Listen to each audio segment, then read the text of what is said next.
Num momento difícil da nação de Israel, Daniel presenciou um rei que não acreditava em Deus e que zombou das coisas de Deus. Mesmo tendo visto seu avô passar por uma grande provação e ser salvo por Deus, ele recolheu os vasos sagrados do sacrifício que era feito no templo de Deus, ele expôs eles publicamente e zombou de Deus, fazendo uma festa profana, cheia de orgias, utilizando os cálices do Senhor. E aqueles cálices que eram usados para oferecer o vinho santo do Senhor, oferecidos numa festa mundana, trouxeram uma grande condenação. A situação do mundo hoje não é diferente daquela época. As pessoas passaram a abusar tanto da bondade de Deus, da misericórdia de Deus, que começam a zombar das coisas de Deus, colocar o nome de Deus em qualquer coisa, negando os seus pecados, suas mentiras, sua maldade, tentando se justificar diante de Deus. Essa mensagem é muito atual e ela vai te trazer uma mensagem. Será que o Brasil não precisa de um despertamento? Será que nós não precisamos de um despertamento? Será que a igreja não precisa de um despertamento? É momento de buscar de Deus um avivamento para tirar de dentro de nós aquilo que não agrada a Deus e mudar o nosso comportamento, consagrando nossas vidas ao Senhor. Assista esse vídeo. Observe a mensagem interior e deixe aqui nos comentários a sua opinião sobre o assunto e vamos todos juntos buscar de Deus um avivamento para o Brasil. Que Deus abençoe o Brasil, que Deus abençoe você e a sua família e toda a nossa nação, em nome de Jesus. Os colaboradores e amigos do Ministério Jimmy Swaggart convidam você a se unir conosco nesta hora de culto e louvor, quando Jimmy Swaggart vai proclamar com ousadia a mensagem do poder de Jesus para mudar vidas.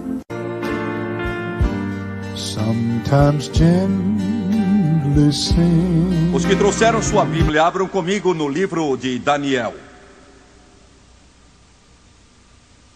Vou ler no capítulo 5, começando com o versículo 1. Daniel capítulo 5, a partir do versículo 1. O rei Belsalzar deu um grande banquete a 1000 dos seus grandes e bebeu vinho na presença dos 1000. Havendo Belsalzar provado o vinho, mandou trazer os vasos de ouro e de prata que Nabucodonosor, seu pai, tinha tirado do templo que estava em Jerusalém, para que bebessem com eles o rei e seus grandes e suas mulheres e concubinas. Então trouxeram os vasos de ouro que foram tirados do templo da casa de Deus que estava em Jerusalém, e beberam neles o rei, os seus grandes e suas mulheres e concubinas. Beberam o vinho e deram louvores aos deuses de ouro, de prata, de cobre, de ferro, de madeira e de pedra. Na mesma hora apareceram uns dedos de mão de homem e escreviam defronte do castiçal na estucada parede do palácio real. E o rei via a parte da mão que estava escrevendo. Então se mudou o semblante do rei, e os seus pensamentos o turbaram, as juntas dos seus lombos se relaxaram, e os seus joelhos bateram um no outro. No versículo 30 se lê: naquela mesma noite foi morto Belsalzar, rei dos caldeus. O tema da minha pregação hoje é este: a noite em que Belsalzar morreu. O assunto que pretendo apresentar-lhes hoje é algo que não me agrada e eu não quero nem desejo. Como ministro do Evangelho e evangelista, eu preferiria antes dizer palavras suaves, que soassem bem. Mas às vezes me cabe, e parece que tem sido assim ultimamente, dizer aquilo que eu não desejo dizer. Eu tenho me angustiado, tenho buscado a Deus muito. Tenho sentido o peso esmagador e o fardo daquilo que devo dizer, que é bastante difícil de eu carregar. Com todo respeito a todos os países para onde este programa vai, eu tenho de dizer que amo os Estados Unidos da América. Eu creio que isso que Deus nos deu é ordenado por Deus, dado e dirigido por Ele. O país vai sobreviver. Mas eu creio que nós estamos nos estágios iniciais de trazer sobre nós mesmos sérias dificuldades, devido à impiedade, à maldade deste país que chamamos Estados Unidos da América. Existe uma impressionante semelhança entre a Babilônia e este país. Quando Nabucodonosor sonhou e Daniel interpretou o sonho dizendo o seu significado, a Babilônia estava em seu apogeu. Alcançara a majestade, poder e esplendor. E uma grandiosidade como nenhuma nação alcançara até então. Os Estados Unidos, de igual modo, alcançaram poder e influência tal como nenhum outro país na face da terra já experimentou. Temos tido riquezas, por vezes tão grandes que sentimos que os grandes programas da sociedade, nossas atividades, nossos planos, nossa tecnologia,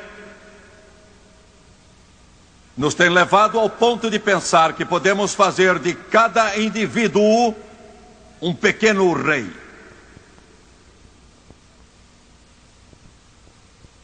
Mas a bolha estourou. Estamos colhendo o que semeamos. E como no passado o mais poderoso reino da face da terra estava em perigo mortal e caiu, os Estados Unidos da América estão hoje em maior perigo do que em qualquer tempo da nossa curta história. Nossa nação é nova como nação. Isso pode parecer estranho quando se pensa em Pearl Harbor. Eu estive lá. Estive lá com um nó na garganta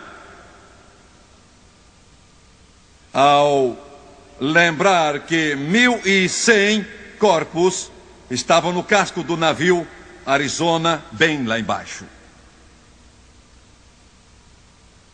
Vi também as milhares de cruzes próximas do Canal da Mancha, na Normandia. O preço em sangue pago pelos americanos para derrubar Hitler do seu trono ensanguentado. Um preço amargo. Mas eu sinto em meu espírito, mesmo ao recordarmos Gettysburg, ao recordarmos Guadalcanal, ao recordarmos Pearl Harbor, que esta é a hora mais perigosa que os Estados Unidos da América já enfrentaram. Creio que só uma coisa nos pode salvar. Só uma coisa. Não é nossa moeda porque ela está abalada. Não é o nosso produto nacional porque ele está muito enfraquecido. Não é nosso conhecimento tecnológico, não é nosso progresso científico, nossas instituições educativas, por maiores que elas sejam. Se esta nação não tiver um despertamento espiritual, um avivamento que comece nas igrejas, sejam batistas, católicas, metodistas, presbiterianas, pentecostais, luteranas ou outras, esta nação irá atravessar dias ainda piores. no versículo 1 do capítulo 5 do livro de Daniel, a Bíblia diz que quando a nação, o império da Babilônia, experimentava um perigo sem igual, Belsazar era o segundo governador do reino depois do pai Nabonido. Nabonido enfrentou Ciro, o Medo, em campo aberto de batalha e foi derrotado. E a glória do avô de Belsazar, Nabucodonosor, estava declinando. Todavia, esse império, Babilônia, era pomposo em seu orgulho e na arrogância que demonstrava enquanto o perigo o cercava e o Estado estava prestes a cair. A América está brincando hoje. A Bíblia diz que Belsazar deu uma festa em honra a 1000 dos maiores do seu reino.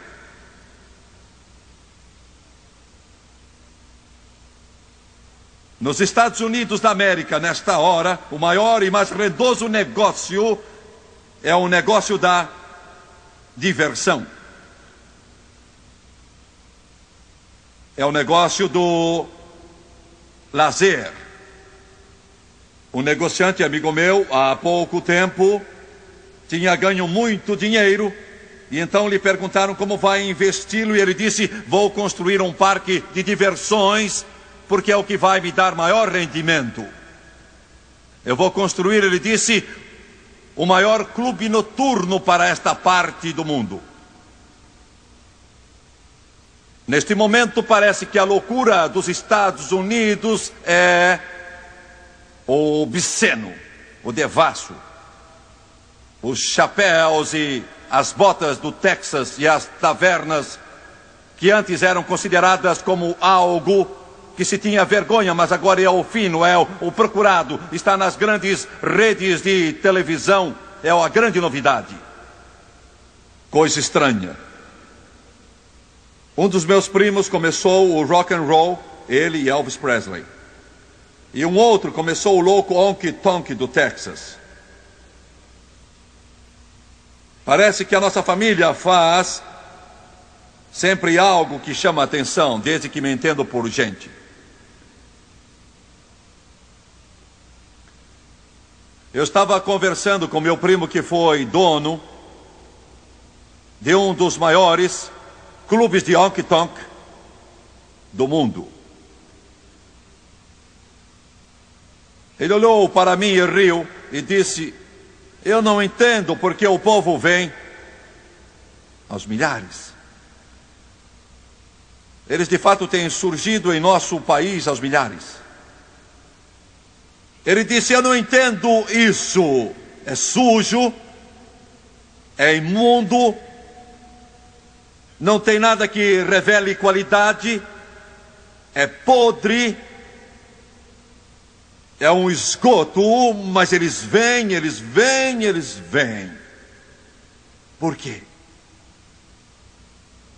Por quê? Porque a moral desta nação desceu a um nível tal como nunca vimos antes como nação. Desceu até ao ponto, eu sei que estou apresentando uma nota negativa, mas eu só digo aquilo que eu creio que Deus me deu. Não se cura um doente colocando um esparadrapo no seu câncer para escondê-lo. Dizem que aqui nos Estados Unidos, em cada 63 segundos que se passam, podemos dizer cada minuto, um adolescente, uma criança tenta o suicídio. E eu quero que você pense nisso que estou dizendo, eu quero que você me ouça. Cada minuto, cada 24 horas, 7 dias na semana, um adolescente nesta terra de bravos e lar dos livres, ou uma criança, 12, 11, 10, 9 e 8, tenta o suicídio. Fizeram um estudo há pouco tempo de uma região abastada neste país, no estado da Califórnia, com casas no valor de mais de 100 milhões de cruzeiros. Eles tinham tido tantos adolescentes que se suicidaram, que se tornou algo assustador, como se um espírito tivesse dominado essa região afluente.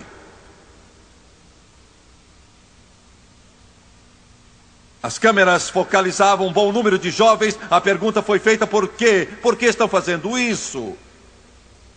Eles mostraram os filmes dos lares onde moram, que podemos considerar verdadeiras mansões. Cada um deles tinha 1 a 3 automóveis, o bolso cheio de dinheiro, qualquer coisa que quisessem. Por que fazem isso? Perguntavam adolescentes da região. Por quê? Qualquer pessoa que tem isso, que tem tudo o que deseja. Entretanto, tem havido tantos adolescentes que têm tirado a sua própria vida, jogando-se de um prédio, estourando os miolos ou tomando drogas. Que assustador. Os adolescentes com sabedoria além da idade olharam para o repórter e disseram, quase que no mesmo diapasão: não há futuro. Não há nada que vale a pena. E esse é o problema deste país. Não restam mais valores. Porque nós pais temos dado aos filhos a ideia de que o dinheiro compra tudo. Você compra um carro, você compra roupas, você compra uma grande casa, ganha estabilidade na vida, faz isso e aquilo outro. Este é o sonho americano. Este não é o sonho americano. Então eles observam o padrão duplo, a hipocrisia. A mãe e o pai que dizem não fume erva, e eles estão quase sempre num estado de semi-embriaguez.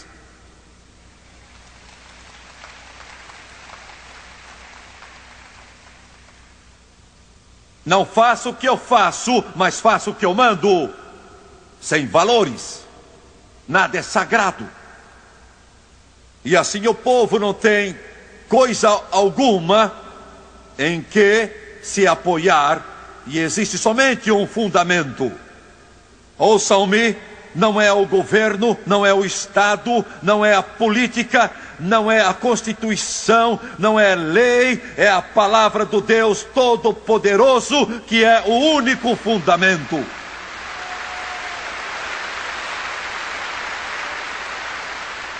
E quando não há fundamento, não há valores. Uma das razões pela qual as drogas se tornam tão horríveis, que comunidades inteiras e cidades e vilas neste país têm as drogas como indústria principal.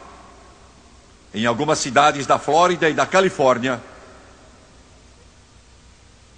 o pouco que os representantes da lei apanham é minúsculo, é pequeno, é insignificante. Talvez o negócio de drogas seja o maior negócio neste país. Por quê? Por quê, mercadores da morte? Por quê? É porque existe um vazio aqui. Alguns dos jovens que estão sentados neste auditório em Louisville, Kentucky, alguns que assistem na televisão, teriam de me responder: não tenho motivo para viver, nenhum propósito ou razão de viver, nenhuma finalidade na vida, nada que tenha valor. Alguns dos telespectadores estão vivendo uma tortura cruel, um inferno aqui na terra. Não tem razão, há um olhar assustador em sua face. O que é? É porque aquilo que este país tem procurado e tem agarrado Muitos conseguiram e descobriram que nunca os satisfez. Vou dizer por quê. É que a alma do homem é tão grande. Ouçam bem esse evangelista. A alma do homem é tão grande que a erva não enche. Cocaína, maconha, droga não pode encher.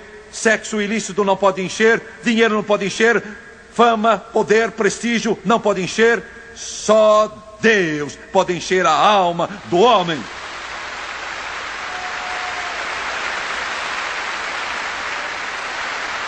Mas a América está brincando. Esse é o seu principal passatempo. Então, na última parte do versículo 1, se diz que Belsazar bebeu vinho diante dos maiorais. Estava bêbado. Este nosso grande país está bêbado. Álcool, um problema tão persistente. Bêbado.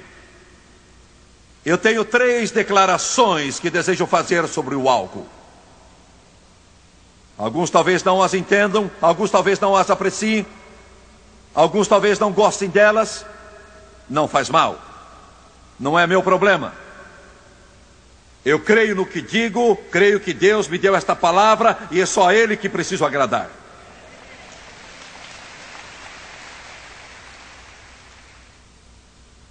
Falo agora a vocês que não conhecem a Deus. Alguns assentados na sala de estar, alguns sentados no gabinete, alguns sentados no quarto de hotel agora. São bêbados. Estão dominados pela bebida. Sei que isso se chama alcoolismo, é chamado de doença, mas está bêbado. Está tonto. Está magoado. Sua vida é um amontoado de frustração e confusão e desapontamento, e você não pode continuar a vida sem a sua bebida. E você se afunda mais e mais. A esposa não aguenta esperar a saída do marido para apanhar a garrafa que está bem escondida. As jovens, crianças que não podem parar de beber. Milhões que não podem enfrentar um novo dia sem a bebida.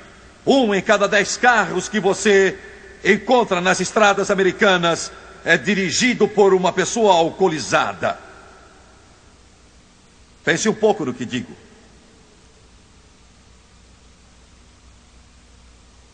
Você está sentado aí, está ouvindo este pregador. Está olhando.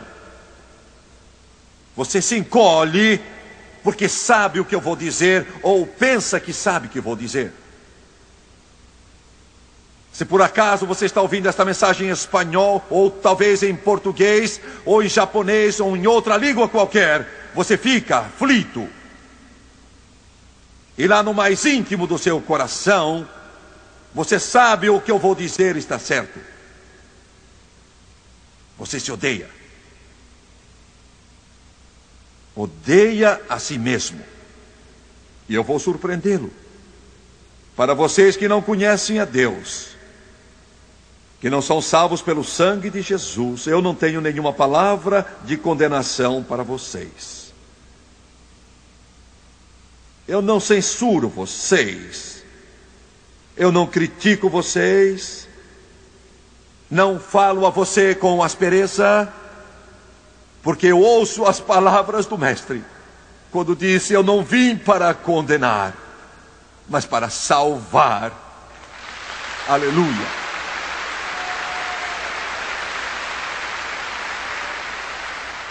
Alguns dos meus amigos crentes podem não gostar disso. Talvez digam: seja duro com eles. Mas não sou, porque eles já têm problemas suficientes.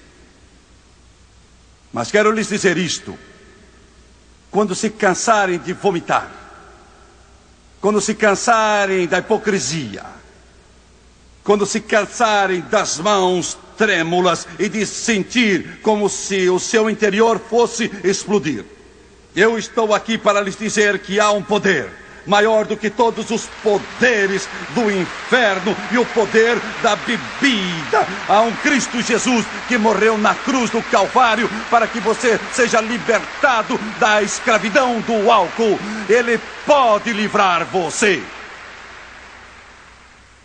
Aleluia, Deus.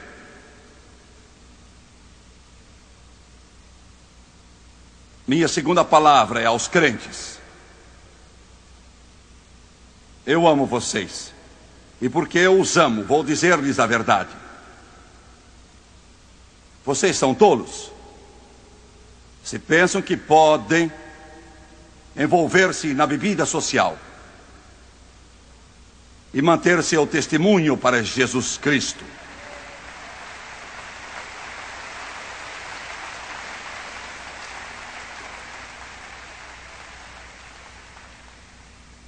Não importa o que você pensa, vou dizer a verdade. O álcool tem arruinado mais lares, cavado mais túmulos, destruído mais corpos, infelicitado mais filhos, desfeito mais sonhos, ferido mais corações, arruinado mais nações, trazido mais inferno que qualquer outra coisa aqui neste mundo. Eu não condeno esse pobre pecador que está lutando e não sabe o que está fazendo e não pode deixar o que está fazendo, ele vai para o inferno. Não o condeno. Simplesmente lhe digo, há um Cristo que pode libertar você. Mas vocês que são crentes, que professam o nome de Jesus Cristo, que sustentam o seu nome e as palavras deste livro, minha Bíblia diz que os bêbados não herdarão o reino de Deus. E você deve envergonhar-se por permitir que o seu testemunho se enfraqueça e seja arrastado para o pó e lama por aquilo que é a maior personificação do inferno que Satanás já inventou. Você diz, você é duro, pregador. Eu vou procurar uma igreja que me deixe beber.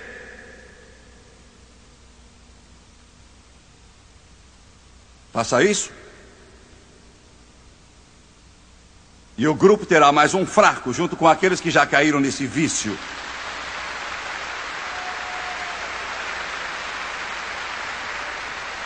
Eu sei que esta é a era dos crentes do trago.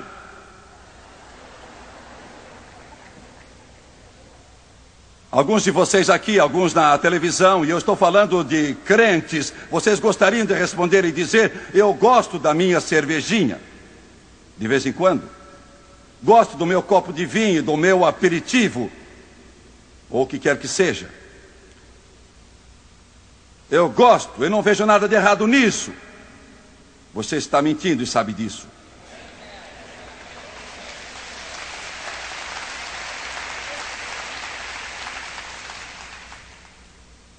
Você tem o dever de ser um exemplo de retidão. Você tem o dever de exaltar o maior nome que a humanidade jamais conheceu: Jesus Cristo. Jesus Cristo. Sua vida deve ser um exemplo de retidão.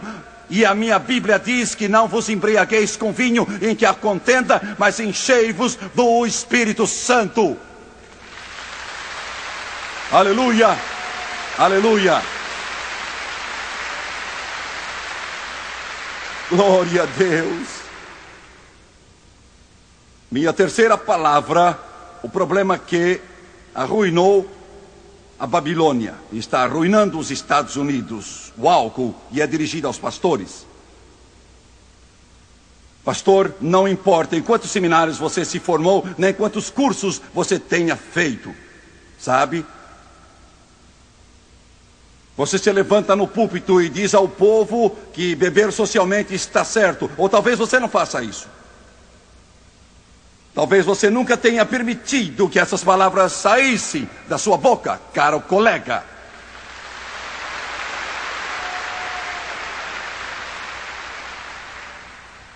Mas você diz, tenho coisas melhores do que estas para pregar.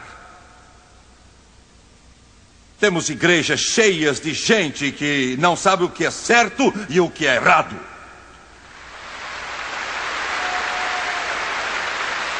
Por quê?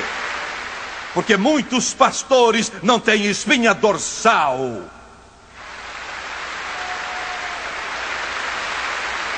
Estou perturbando com essa pregação? Incomodo você com essa pregação? Eu sinto muito, amo pastores, fui criado com pastores, eu conheço muito bem os pastores, luto por eles, eu sempre os defendo, mas um pastor que não prega esta palavra do Deus Todo-Poderoso e que não é homem para pregar, doa quem doer, ele não merece o nome de pastor e ele o faria muito bem se deixasse o pastorado e descesse do púlpito e entregasse a alguém que tem fogo de Deus em sua alma e que chama preto, preto, branco, branco, céu, céu e inferno, inferno.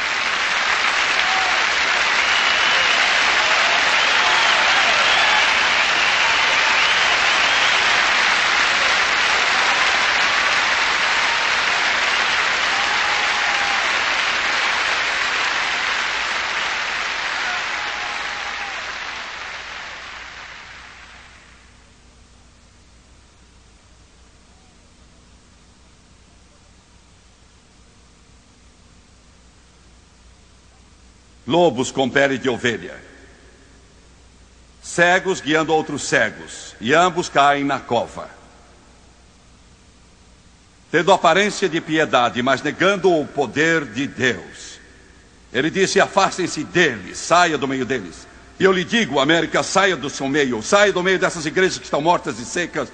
Procure uma em que o poder de Deus é real e que os pastores pregam o evangelho puro, onde pecadores são salvos, onde os crentes louvam a Jesus e têm amor por ele e estão ganhando almas, onde eles acreditam naquele velho livro da capa preta. Estão me ouvindo, crentes? Por que é que eu prego isso? Prego assim porque eu amo vocês. Um médico que olha para o rosto do paciente e sabe que ele está morrendo de câncer e bate no ombro e diz: tudo vai indo bem, ele devia abandonar a sua profissão. Eu sou vigia da sua alma. Meu Deus! Estes pastores, muitos deles choram, soluçam, clamam. O fardo que levam pode parecer fascinante. Você pode pensar que a câmera de televisão é deslumbrante e é tudo muito sofisticado. Você não sabe. Você não sabe a carga.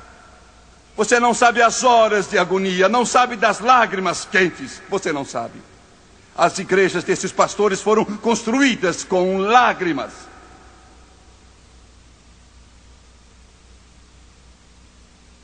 Este país está bêbado, está alcoolizado.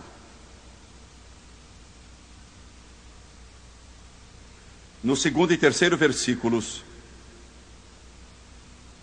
se diz: Belsazar, havendo provado o vinho, mandou trazer os vasos de ouro e prata que Nabucodonosor, seu pai, tinha tirado do templo que estava em Jerusalém, para que bebessem nele o rei, seus grandes mulheres, concubinas. Então trouxeram os vasos de ouro, que foram tirados do templo da casa de Deus que estava em Jerusalém, e beberam.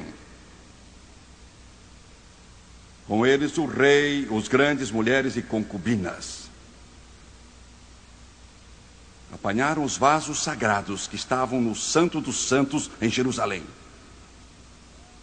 Belsazar estava dizendo: vou mostrar a Deus. Vou mostrar que o nosso Deus, Bel, ele tinha uma torre de 120 metros de altura lá na Babilônia. Naquela torre estavam todos os deuses das nações do mundo que eles tinham conquistado. E nessa torre do Deus Bel estavam os vasos santos que vieram do Santo dos Santos em Jerusalém. Ele os encheu com vinho e então bebeu deles. Não há mais respeito a Deus nos Estados Unidos. Há pouco apareceu uma canção chamada Papai Grande e Pequeno Fantasma. Era a respeito de Deus, o Pai, e do Espírito Santo. Papai grande e pequeno fantasma. Jesus era chamado bastardo.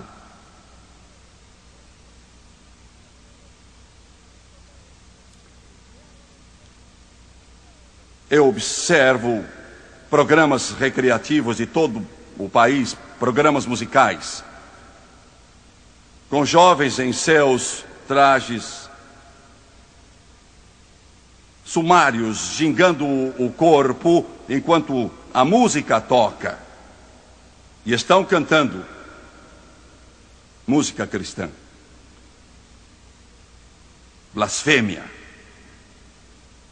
Como Belsazar blasfemou contra Deus. Os Estados Unidos da América estão blasfemando de Deus. Agora ouçam-me. Eu creio de todo o coração que uma das razões pelas quais essa recessão econômica veio, e enquanto eu trago a mensagem aqui em Louisville, Kentucky,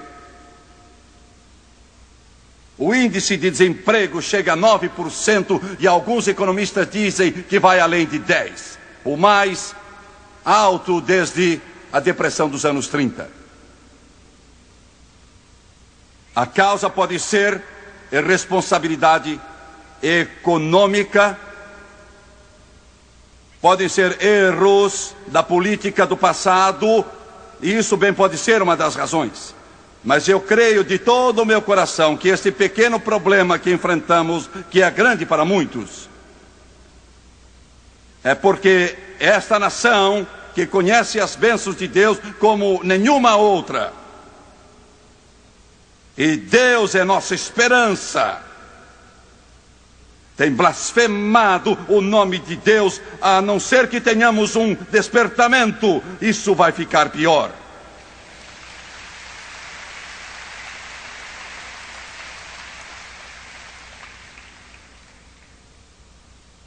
A Babilônia era a maior nação sobre a face da terra. A cidade tinha 80 quilômetros quadrados. Os muros em volta da cidade tinham 120 metros. 7 carruagens podiam correr lado a lado nos muros.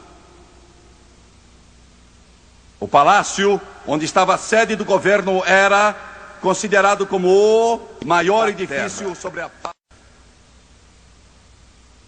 Era deveras suntuoso. Esse imenso e majestoso palácio babilônico teria feito parecer insignificante a Casa Branca e o Capitólio de Washington, com uma sala de centenas de metros de comprimento e muito, muito larga, sustentada por colunas gigantescas entrelaçadas com lindas correntes de ouro, indo até o teto. Em suas paredes estavam despojos dos reis da Babilônia, despojos trazidos por Nabucodonosor, por Nabonido. Babilônia. Os jardins suspensos, uma das 7 maravilhas do mundo da antiguidade, eram da Babilônia. Pavões treinados, com linda plumagem, puxavam bandejas com as mais finas bebidas para o salão do palácio.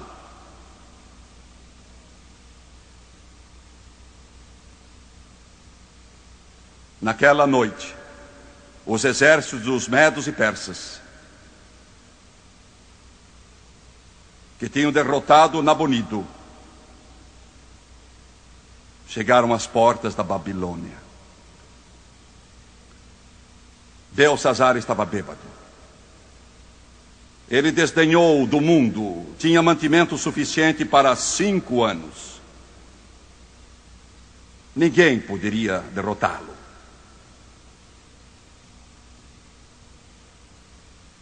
E Belsazar estava bêbado.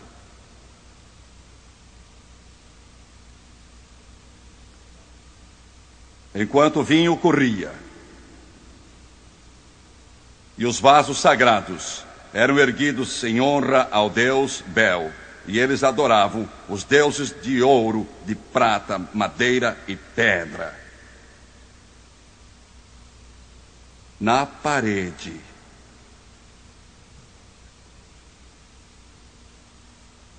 as escrituras sagradas dizem que, devagar, os dedos de uma mão humana começaram a sair da parede. Devagar, muito devagar. Literalmente saindo do reboco. Mãos enormes. Os homens olharam e começaram a tremer. As mulheres gritaram e então houve silêncio. Porque a mão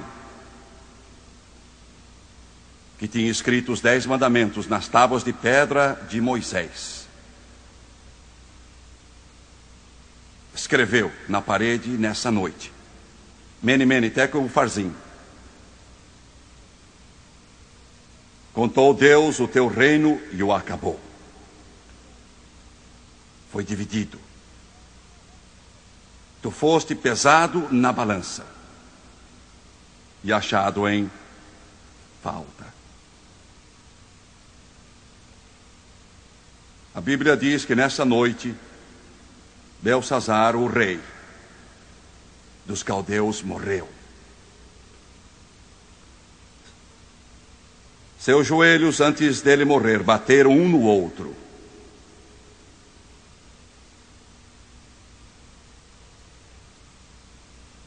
Chamaram a Daniel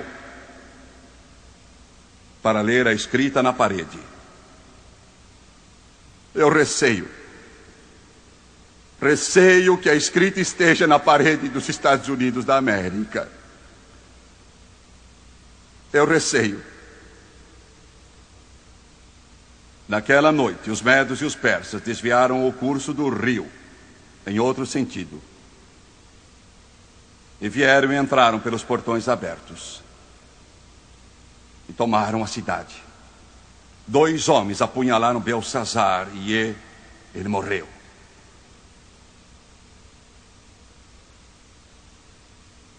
Deus chama com misericórdia. Ele pode chamar com juízo. Queiram curvar a cabeça assim?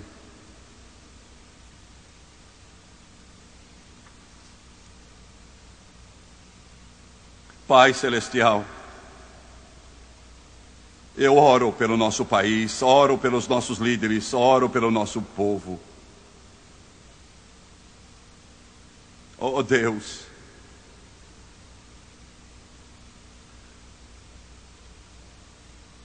Tu és um Deus de justiça e santidade e pureza.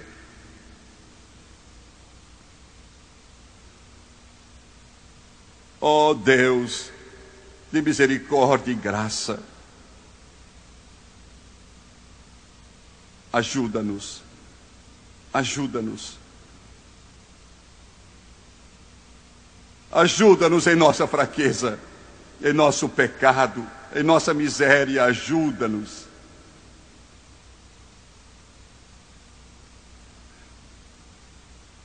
Traze um avivamento a este país. Vou pedir que todos deste auditório se levantem, todos se levantem, todos se levantem. Peço que olhem para Jimmy Swaggart, por favor, um momento. Quero que olhem para mim. Desejo que me deem o máximo de sua atenção. Vou pedir que façam o maior silêncio possível. Vocês, telespectadores, eu creio que o mesmo Espírito que está operando aqui em Louisville, Kentucky, hoje, seja qual for a hora que esteja assistindo, manhã, tarde ou noite, Deus está com você. Seja aí no Brasil, na África, nas Filipinas, América Central, Canadá, seja onde for. Ele ama você. Ele quer entrar em seu coração e em sua vida. E Ele fará isso agora mesmo, se você abrir o seu coração a Ele. Agora vou dizer uma coisa, e ouça com atenção, porque são as palavras mais importantes que você já ouviu. Deus quer lhe dar um novo começo, apagar completamente todo o seu passado. Ele disse: eu não me lembrarei dos seus pecados, nunca, jamais. Ainda que sejam como o carmesim, se tornarão como a branca lã.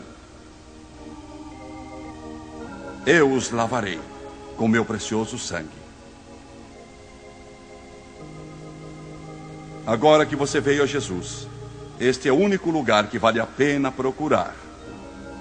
De todos os milhares e milhares de pessoas que chegaram a Ele junto à cruz do Calvário, seja prostitutas, seja meretriz, seja o cidadão correto, seja pobre ou rico, grande ou pequeno, Ele nunca rejeitou ninguém. Nunca.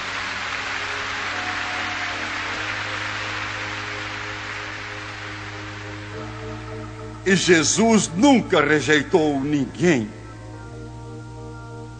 E o sangue está lá para você. Vou fazer uma oração de confissão.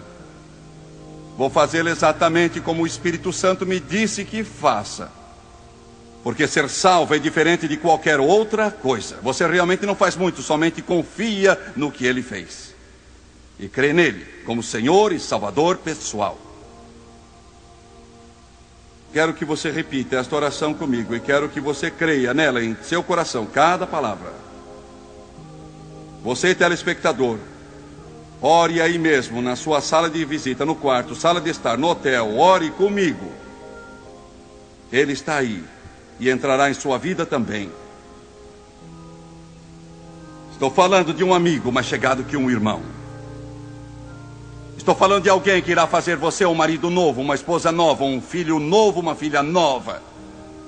Estou falando de alguém que vai mudar seu velho coração endurecido e torná-lo como deve ser, porque Ele ama você. Curve a cabeça, por favor. Charlie está tocando o belo hino, tal qual eu estou, me chego a ti.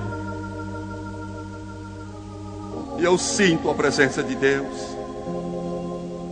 Agora eu quero que você ore comigo e creia, e vamos orar agora. Amado Pai Celestial, venho a Ti em nome de Jesus, arrependido dos pecados e do modo que tenho vivido. Quero o Teu caminho. Estou cansado do velho caminho, de rebelião, de maldade e iniquidade. Estou cansado dele. Por favor, perdoa-me. Muda-me. Ajuda-me. De acordo com a Tua palavra. Com a boca, eu confesso Jesus Cristo. Em meu coração, eu creio que Jesus Cristo está vivo. E porque Ele vive, eu viverei também. Eu aceito Jesus Cristo como meu Salvador, meu Redentor, meu Rei, minha ajuda. Neste momento, de acordo com a Tua palavra, que não mente, estou remido, estou limpo, estou salvo. Graças a Deus, graças a Deus, graças a Deus.